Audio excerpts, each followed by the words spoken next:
I wouldn't wish my struggles that I'm in on my worst enemy. And from that point on, I lived in camps. Women sleeping under the bridge, men that are having to be housed in unsanitary places. You have to call to sleep in bed, and you have to sleep on a mat on the floor.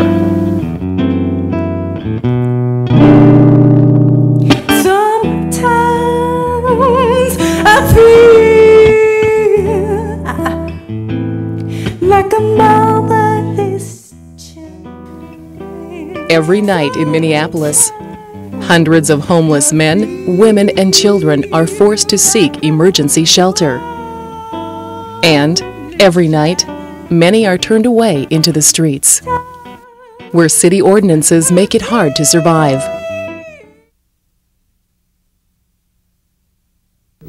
Poor people in Minneapolis have always been forced to make bad decisions between bad options. And so the catch-22 that you're referring to with respect to homeless people is something that we're very familiar with at the Tenants Union.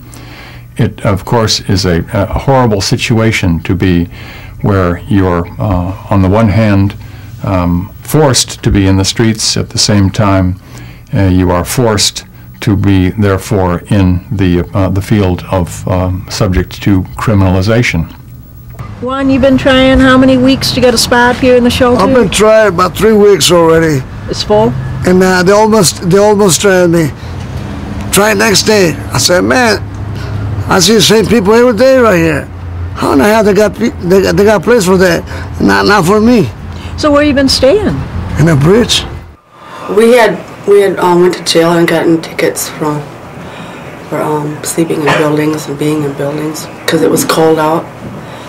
And which I know it was trespassing, but it was cold out when we were trying to stay warm and get some rest at the same time. The Catholic Charity branch is open at 7:30 for breakfast. Until then, you have to try to find a way to keep yourself occupied and, you know, and not get in the way of security or the police forces. Have the police hassled you? Definitely. The police are always hassling. If you, they call it, I guess, move around. You know, I don't know, maybe they're going to turn it into some sort of law in the future, the move around law. Well, what do they do? If you're standing around either your disorderly conduct or lurking with intent. Like Mr. Zimmerman said, some of these camps are tucked away in along the rivers.